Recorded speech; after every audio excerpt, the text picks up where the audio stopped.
Welcome to the CritChicks podcast, where we don't spill tea, we spill critics. I'm Sarah and I'm the moderator for today, and we have a special guest where we have Mirishaswani, our famous media critic. Thank you, Sarah. It's very honored to be here. It's been a while not seeing you. How are you? Oh my god, girl, I'm doing so well today.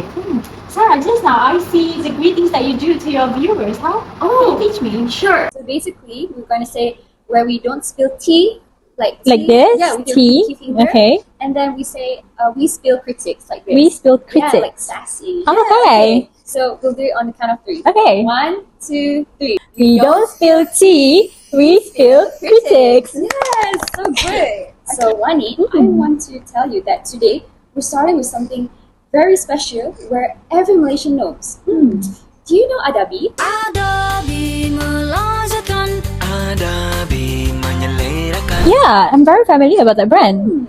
So Adabi has this famous slogan, which is Melazatkan, Menyelerakan, and it has been part of our homes forever. Adabi isn't just about like selling seasoning, but it's also kind of part of our culture today. So today we're going to chat about how does the ad itself really tries to convey and whether it hits the audience right away. Let's start with the purpose. Sure. Now, so the ad shows normal Malaysian families cooking together. They laugh, they cook the curry on the stove, and then the familiar red packet Adabi itself. So basically, Adabi isn't just using our product, but it's just they're saying like, oh, we're the heart of Malaysian flavor. Food brings people together. Thanks, Sarah. I couldn't agree more with that. Yes, exactly. Adabi really represents that nostalgic scene, and also it makes connection between people to one another. And the taste itself, I couldn't deny that it all wrapped all in one. Well, yes, the slogan itself actually says Melazatkan Menyelerakan. It literally means enhance taste and make food appetizing. So, but deeper than that, it's like saying Adabi makes every meal special and practical with emotional. Totally, Sarah. And that emotional layer is what keeps people coming back to that brand. We really want to, okay, after this, I want to buy Adabi's pies. Yeah, right? That's very familiar to us. There's this one research says that ads that connect with everyday life or culture, it keeps the emotion and tend to stick something in your mind. So how does the ad itself actually get its message across? Honestly, the visuals, the sound, it really nails it. But you see the steaming dishes, you hear the happy chatter, you feel that cozy home vibe, music, lighting, and the table setup. It just screams Malaysian home cooking. Adabi isn't just a brand, but it isn't just about the seasoning also. It feels the comfort, the identity of that brand. So yeah, the sensory part of Adabi is really strong, but as a critic myself, I would say that message is a bit repetitive. If you see in Adabi ads before, there's not much new things or any surprising elements in the ads. Well, true, Wani, but don't you think that sometimes being consistent is good? I mean, people know what to expect from Adabi itself. I agree with that one too.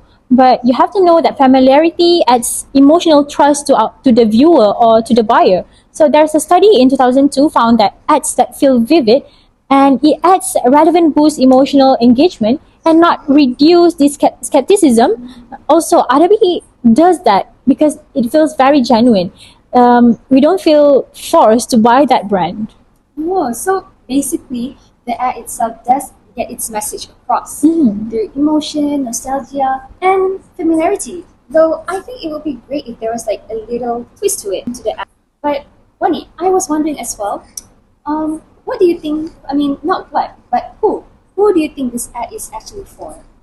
Okay, to be honest, I would mainly say it was for Malaysian families, the home cookers, parents, the age between 25 to 50 who cook often in their house. Also, it resonates with younger people who care about culture and family vibes, the family person people. I see, agreed, because the tone of the ad itself is warm, it's very cozy, it's more community focused, nothing flashy, there's no trendy slang, just the feeling itself.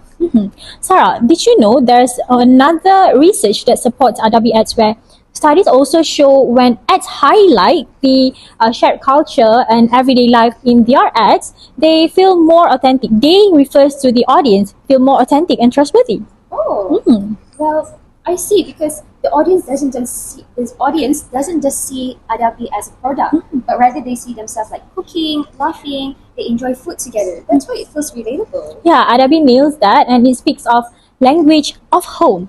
Though to stay fresh, Adabi could show younger people cooking together or mix modern dining with traditional recipes. That is the kind of trendy right now. So it will bridge generation while keeping that cozy and cultural vibes.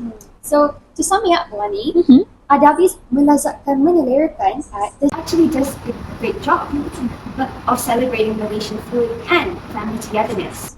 Totally. Emotional culture rooted and purposeful. Not groundbreaking, but it works because it sticks to what Malaysian already love and trust. They know the brand, they trust the brand, they love the brand. That's what good advertising is about. Now, thanks for hanging out today, Wani, especially on our first episode of the CritChicks podcast. So I'm Sarah, And I'm Mani.